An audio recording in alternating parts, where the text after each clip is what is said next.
বাংলাদেশের পরিণতি কতটা ভয়াবহ হতে পারে তার কিছুই কি বুঝতে পারেনি বাংলাদেশের অন্তর্বর্তী সরকার? কেন বলছি এই কথা? চলুন আজ আমাদের সেই ঘটনাগুলোই বলি। শেখ হাসিনা বাংলাদেশ ছাড়ার পরই অন্তর্বর্তী সরকার গঠন হয় বাংলাদেশে, আর সেই অন্তর্বর্তী সরকারের প্রধান উপদেষ্টা হন নোবেলজয়ী ডক্টর মোহাম্মদ ইউনূস। আর ঠিক সেই সময় থেকেই বাংলাদেশে মাথা চারা দিয়ে উঠতে থাকে কট্টরপন্থী মৌলবাদীরা।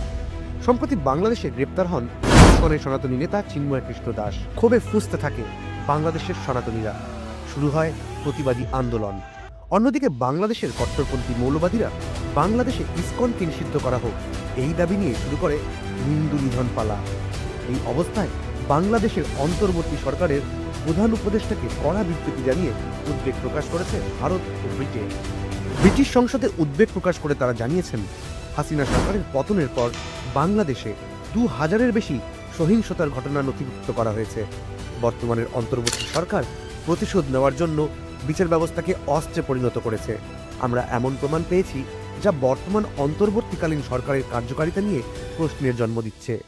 আইনকে রাজনৈতিক অস্ত্র হিসেবে ব্যবহার করার সংস্কৃতি অবিলম্বে বন্ধ করার প্রয়োজন রয়েছে। মানবাধিকার এই আইনের শাসন অবশ্যই বজায় রাখতে হবে।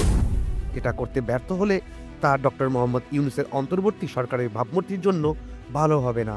মার্কিন সঙ্গীত শিল্পী ম্যারিন মিলবেন তার এক্স হ্যান্ডেলে বাংলাদেশ ইসকনের সনাতনী নেতা চিন্ময় কৃষ্ণ দাসের গ্রেপ্তারি ও সেখানকার হিন্দুদের উপর অত্যাচারের ঘটনায় উদ্বেগ প্রকাশ করেছেন। একই অগাস্ট মাসের পর থেকে বাংলাদেশে মূল্যবৃদ্ধি আকাশ সীমা ছুঁয়েছে।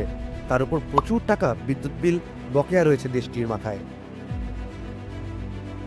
নিত্যপণ্যের দাম নিয়ে অন্তর্বর্তী সরকারের উপর মানুষের ক্ষোভ বাড়ছে। তাদের প্রশ্ন, ব্রয়লার মুরগি 220 টাকা হলে স্থির আয়ের মানুষ খাবে কিভাবে?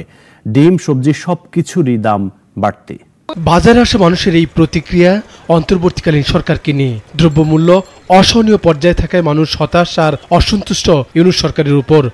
আপনি মূলা ধরেন না, মূলা হলে 20 টাকা 25 টাকা কেজি, এই মূলা 100 টাকা কেজি। মূলা খেয়ে খায় সব ডাবল। আপনি আজকে দেখেন 150 টাকা কেজি কেউ খায় না, আজকে 120 টাকা কেজি। আপনি চিন্তা করতে পারেন দেশের অবস্থা। 1 কেজি কাঁচামরিচ 450 টাকা, যা কোনোভাবেই মানুষের কল্যাণের সরকারের চরিত্র নয় বলছে সাধারণ মানুষ। সরকার প্রধানের ভুল পদক্ষেপের মাসুল গুনছে সেদেশের সাধারণ জনগণ।